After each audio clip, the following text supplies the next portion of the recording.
ఎటు వెళ్లినా అనుకరించే శిష్య బృందం, ఖరీదైన కార్లలో షికార్లు, కోచ్ అనే ట్యాగ్ లైన్. ఇవి షేక్ సాదిక్ ఖాన్ హంగు ఆర్భాటాలు. బట్ వీటి మాటన సాగించిన ఘోరాలు, నిర్వాకాలు ఒక్కొక్కటిగా బయటకు వస్తున్నాయి. కోచ్ అంటే ఇలా కూడా ఉంటారా అనేలా సాదిక్ షేడ్స్ నివ్వెరపోయేలా చేస్తున్నాయి. కస్టడీకి తీసుకుంటే ఎలాంటి సంచలనాలు బయటకు వస్తాయో కానీ సాదిక్ ను మాత్రం అతని కుటుంబం వెనకేసుకొస్తోంది. అతని తప్పేం లేదని సర్టిఫికేట్ ఇస్తోంది. రిమాండ్ రిపోర్ట్ కి భిన్నంగా వాళ్ళు చేస్తున్న వాదనేంటి? షేక్ సాదిక్ ఖాన్ షూటింగ్ కోచ్ ఇలాగనే అందరికీ తెలుసు. కాదు అలా నమ్మించాడంతే. అసలు క్యారెక్టర్ మాత్రం అదో రకం. కోచ్ మాటున డర్టీ వేషాలు ఒక్కొక్కటిగా వెలుగులోకి వస్తూనే ఉన్నాయి. అమ్మాయిలంటే పడి చస్తాడు, వేధిస్తాడు, సాధిస్తాడు.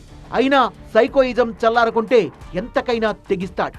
ఆ శాడిజం కారణంగానే అన్యాయంగా బలైపోయింది ఈ నూకరాజు కుటుంబం.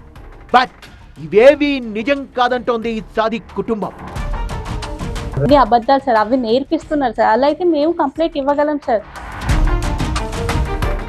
ఈ నూకరాజు అల్లుడు జగదీశ్వర్ రెడ్డి హత్యతో సాదిక్ కు ఎలాంటి సంబంధం లేదంటోంది సాదిక్ కుటుంబం. సౌజన్యనే సాదిక్ ను తరచూ ఇంటికి పిలిచేదని, ఒకవేళ వెళ్లకుంటే ఆత్మహత్య చేసుకుంటానని బెదిరించేదంటోంది. మాకు తెలిసినంత వరకు తనే చాలా సార్లు మా బ్రదర్ ని బెదిరించింది సార్. సూసైడ్ చేసుకోవడానికి చాలా సార్లు వెళ్ళింది సార్. తను మా బ్రదర్ మాట్లాడకపోతే సూసైడ్ చేసుకునేది అని చెప్పి కాల్స్ వచ్చేసారు మాకు.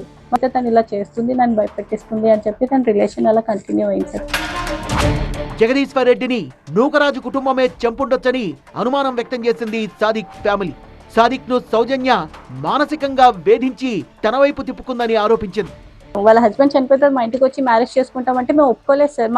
మాకు నచ్చదమ్మా, అయినా నీ ఏజ్ వేరు, మా తమ్ముడు ఏజ్ వేరు, నీకంటూ ఒక బాబు ఉన్నాడు, నీకంటూ ఒక ఫ్యామిలీ ఉంది కదా అంటే వాళ్ళ అత్తమామల గురించి బ్యాడ్గా చెప్పేశారు. వాళ్ళ అత్తమామలు గారు ఏమో ఈ అమ్మాయిని బెదిరించడం, ఆస్తి విషయంలో బెదిరించడం, ఇలాంటి విషయాలు చెప్పేశారు తను మా బ్రదర్కి.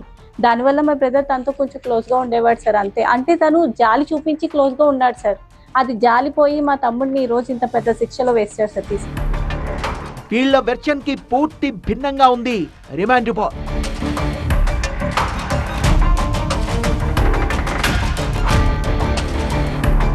నూకరాజు మనవడు కార్తీక్ కు షూటింగ్ కోచింగ్ పేరుతో నూకరాజు కుటుంబానికి సాదిక్ ఖాన్ దగ్గరయ్యాడు. క్రమంగా కుటుంబంతో సన్నిహితంగా మెలుగుతూ జగదీశ్వర్ రెడ్డి అడ్డు తొలగించేందుకు కుట్ర చేశాడని రిమాండ్ రిపోర్ట్ లో పోలీసులు పేర్కొన్నారు. బాలుడి కళ్ళెదుటే జగదీశ్వర్ రెడ్డిపై సాదిక్ కత్తితో దాడి చేశాడు. ఘటనకు సంబంధించి బాలుడి వాంగ్మూలాన్ని నమోదు చేశారు. జగదీష్ మరణం తర్వాత సౌజన్య ఆమె కుమారుణ్ణి బెదిరించి నిర్బంధించినట్లు రిమాండ్ రిపోర్ట్ లో పేర్కొన్నారు. సౌజన్యను పెళ్లి చేసుకునేందుకు సాదిక్ ప్రయత్నించాడని, ఆమెను ఇస్లాం మతంలోకి మారాలని, ఉర్దూ నేర్చుకోవాలని ఒత్తిడి తెచ్చినట్లు రిమాండ్ రిపోర్ట్ లో చేర్చారు. అంతకుముందు సాదిక్ తో తనకు ప్రాణహాని ఉందని ఆవేదన వ్యక్తం చేశాడు సౌజన్య కొడుకు కార్తీక్.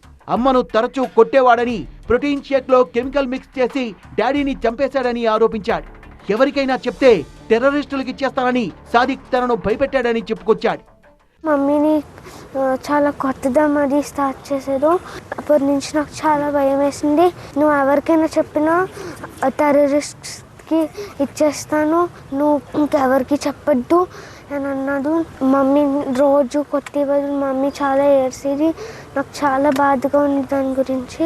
అది చాలా పెద్ద పనిష్మెంట్ రావాలి.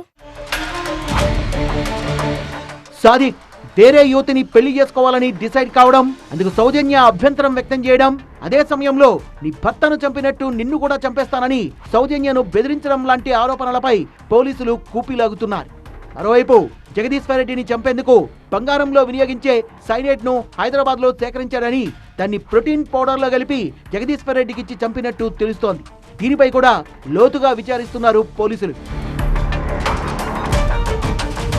సాదిక్ ను కస్టడీలోకి తీసుకుని విచారించేందుకు పోలీసులు ఇప్పటికే కోర్టులో పిటిషన్ దాఖలు చేశారు. కస్టడీ పూర్తయితే హత్య, బెదిరింపు, ఆస్తులు లాక్కునే ప్రయత్నం లాంటి అంశాలపై మరిన్ని వివరాలు వెలుగులోకి వచ్చే ఛాన్స్ ఉందంటున్నారు పోలీసులు.